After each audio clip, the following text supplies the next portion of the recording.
Hola a todos, espero que estén bien y que el sismo del pasado 19 de septiembre no los haya tratado tan mal como a otros menos afortunados.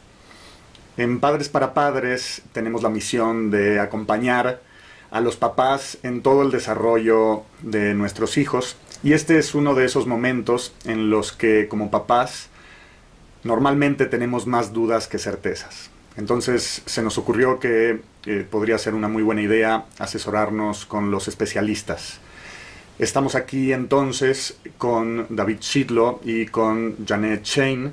Ambos tienen muchísimos años de experiencia trabajando con niños expuestos a situaciones de violencia y con niños que han presenciado de alguna u otra manera este tipo de circunstancias. David y Janet, ambos son parte de la comunidad de Padres para Padres, son ponentes nuestros desde hace muchísimos años. David es médico psiquiatra, Janet es doctora en psicología, y ambos han estado muchísimo tiempo trabajando en este tipo de retos. Ni más ni menos, uno de esos ejemplos es en los atentados del 11 de septiembre en las Torres Gemelas. Entonces, la primera pregunta obligada es: ¿de qué manera abordar este tema con nuestros hijos? Primero con los más chicos y después con los adolescentes, de tal manera que sea una experiencia lo más fácilmente digerible para ellos e incluso lo más saludable posible. Creo que lo más importante para empezar y darle algún tipo de marco a esto es pensar que si estamos pidiendo que los papás aborden el tema, lo primero que tienen que hacer es preguntarse a sí mismos cómo están ellos lidiando con el tema. Esto es en un sismo o en cualquier otra situación difícil que tienen que compartir con sus hijos.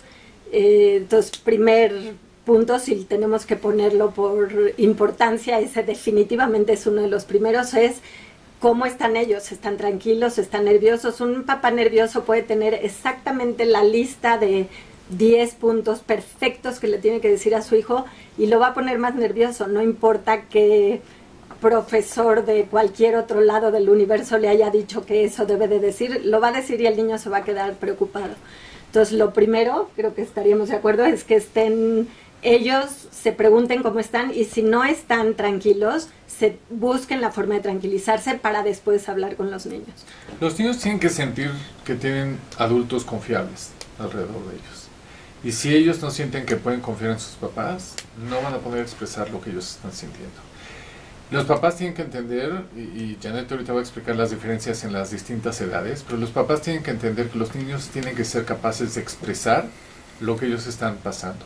Y para ellos es una cuestión terrible. Entonces, algunos niños se van a portar mal, porque es la forma de expresarlo. Algunos niños van a llorar, algunos niños se van a retraer, algunos niños van a empezar a jugar replicando lo que estaba pasando, porque es la forma en que ellos tratan de procesar lo que está ocurriendo. Y si los papás no están, por un lado, atentos, como decía Janet, por el otro lado, dispuestos a escuchar y ayudarlo y a tolerar lo que está pasando, entonces no le van a poder ayudar a sus hijos. Para ser un padre confiable, esos padres tienen que estar bien entre ellos y tienen que poder procesar lo que ellos están sintiendo antes de poder ayudar a sus hijos.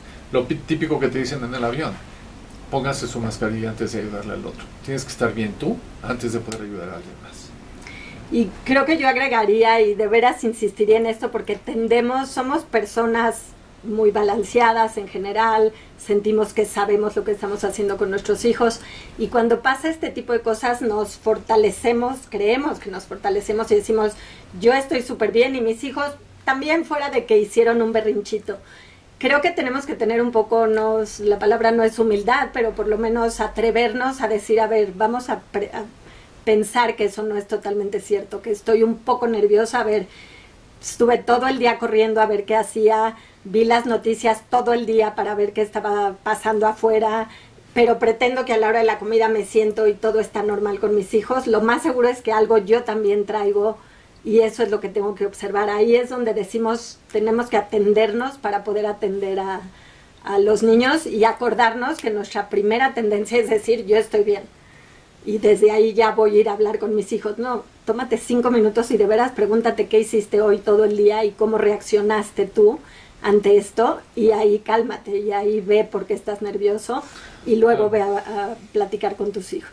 Esto que decíamos, ¿no? Que los niños van a responder de distintas maneras, algunos van a hacer berrinches, algunos se van a pelear, algunos se van a retraer. Los adultos hacemos exactamente lo mismo.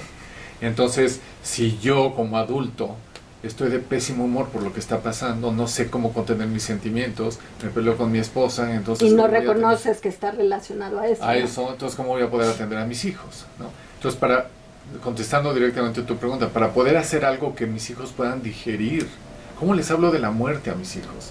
Se murió gente. ¿Cómo puedo hablar de eso si yo no he podido digerir lo que está pasando? Entonces tengo que estar bien yo para poderlo hacer con ellos. Una pregunta que puede sernos muy útil a los papás es, específicamente, ¿qué temas abordar de todo esto que pasó y de qué manera abordarlo? Entendiendo que algunos tenemos hijos de 3 años, o de 7, o de 9, o adolescentes. Te voy a dar 5 o 6 ideas que creo que son las que hemos aplicado en muchas otras crisis en las que hemos estado participando y que funcionan bastante bien para los papás. Lo primero es que los papás tienen que entender que no le pueden mentir a sus hijos. A veces con la idea de quererlos proteger, les mentimos. Y para mentir no les queda ninguna opción a los niños, porque además vivimos en un mundo en el que a través del internet y a través de los amigos y a través de la escuela se van a enterar de la verdad de todas maneras. Entonces los papás no tienen que tenerle miedo a la verdad. Ese es número 1. Número 2, los papás tienen que poder enfrentar el hecho de que los hijos van a tener una reacción. Y una frase que a mí me gusta mucho y que hemos usado por años es: la reacción que sea es normal para una situación anormal. Lo que es anormal es la situación, no la reacción. La reacción es perfectamente normal. Un niño que no llora cuando se entera de esto, o que no se preocupa, un adolescente que no se encierra, no es normal. Tiene que haber una reacción normal. El tercer punto que yo mencionaría es que hay temas de los que hay que hablar. Entre ellos está, por ejemplo, la muerte. Hubo gente que murió, hubo gente que sigue atrapada, y se tiene que poder hablar de esto. Dependiendo de la edad del niño, es muy importante usar las palabras adecuadas. No hay que forzar los temas tampoco. No hay que decirles, ¿qué crees, mijito? Pues fíjate que se murieron tantas personas. Pero si el niño lo pregunta, tenemos que tener la fuerza y la interés para poder hablarlo con ellos, ¿sí? Número 4, creo que es muy importante regresar a la normalidad lo antes posible. Los niños tienen que poder seguir con sus vidas, tienen que poder ver la caricatura si eso es lo que quieren, tiene que haber una reunión familiar, la vida continúa a pesar de esta tragedia, y mientras más rápido regresemos a la normalidad, más rápido los niños se van a recuperar.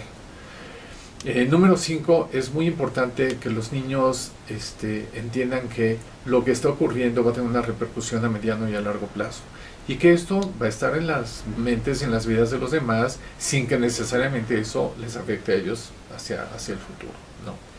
Y por último, yo lo que diría es que mucha gente cree que que los niños no perciben lo que está ocurriendo. Entonces, que el niño esté en este cuarto, pero los papás estén oyendo las noticias en el otro cuarto, creen que los niños no lo oyen. Es súper importante que los niños no estén expuestos a la retraumatización que implica estar viendo las noticias todo el tiempo, viendo el edificio caerse una y otra y otra y otra vez. De hecho, los papás tampoco, ¿no? Los papás tampoco. O sea, ese es uno de los tips más fáciles de todos. No vean la televisión. La información llega de muchas maneras. La información útil es la que necesitamos. Y si nosotros hiciéramos un análisis de un programa de televisión, la información que nos están dando es totalmente inútil. Entonces, quieren información, busquen fuentes útiles de información, y no estar viendo noticias repetidas con lo mismo, retraumatizándose ellos y ya los niños. Entonces, eso en general son formas muy adecuadas de poder responder. La última que diría es, entiendan que los niños, que ya lo dije un poco, pero entiendan que los niños van a tener reacciones muy variadas, desde pelearse con el hermanito, hasta llorar, hasta encerrarse en el cuarto, hasta no poderse concentrar, y todo eso es una parte normal de la reacción. Si usamos eso como algo más general, ahora cada papá tiene que pensar a qué hijo le voy a decir qué, y qué hijo sabe qué. Y eso no sabe nadie si no le preguntas y si no quieres oír qué te dice el niño. Entonces, además de oír sus reacciones como llorar, hablaste de llorar o pelearse con el amigo, pero a lo mejor también sobreproteger al hermanito. O sea, es cualquier conducta que parezca anormal a la que siempre tienen, es una conducta normal ante esta situación anormal. Eso es lo que nos tiene que prender el foco a los papás. Algo tengo que hacer porque algo está pasando, obviamente algo está pensando. De ahí irnos a qué sí sabe. Alguien estaba diciendo, de repente le dije a mi hijo de 7 años, es que todavía hay gente atrapada, y se asustó. Y la pregunta es, a lo mejor el niño ya lo oyó 3 veces. Nada más no sabe, como tú no lo dices, no sabe si no te lo debe de decir porque no te vaya a asustar él a ti, por ejemplo. Entonces creo que lo más importante es aprender a oír dónde están las preocupaciones de los niños. Creo que todos estamos acostumbrados a cómo le hablas al niño del sexo. Es lo mismo con esto. Según su edad, según lo que quiere saber, no te vas a darle a lo mejor a unos sí hay que hablar de la muerte, pero a lo mejor unos no están en eso, ¿no? Lo que de veras les preocupa es si se cae el techo. Entonces tienes que oír cuál es su pregunta y contestar esa pregunta, no dar información de más, porque ahí tú eres el que les está dando información que no pueden digerir, ¿no? Totalmente, yo creo que esto que está diciendo Janet es esencial. Los papás tenemos que responder a las necesidades de los hijos y no a las nuestras. Y muchas veces cuando damos información de más, a lo que estamos respondiendo es a nuestra angustia y no a la de nuestros hijos. Entonces lo que decía Janet, hay que escuchar lo que el niño o la niña está pidiendo, cuál es su necesidad y responder únicamente a esa necesidad, no más. Si te preguntan, ¿por qué pasó esto? Hay que contestar esa pregunta. Si preguntan, ¿puede volver a pasar? Hay que contestar eso. Y no meterse a las angustias que nos están generando a nosotros la situación que estamos viviendo.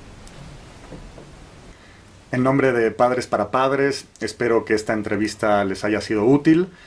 Shana Tová, y ojalá siempre nos encontremos para seguir aprendiendo todos juntos.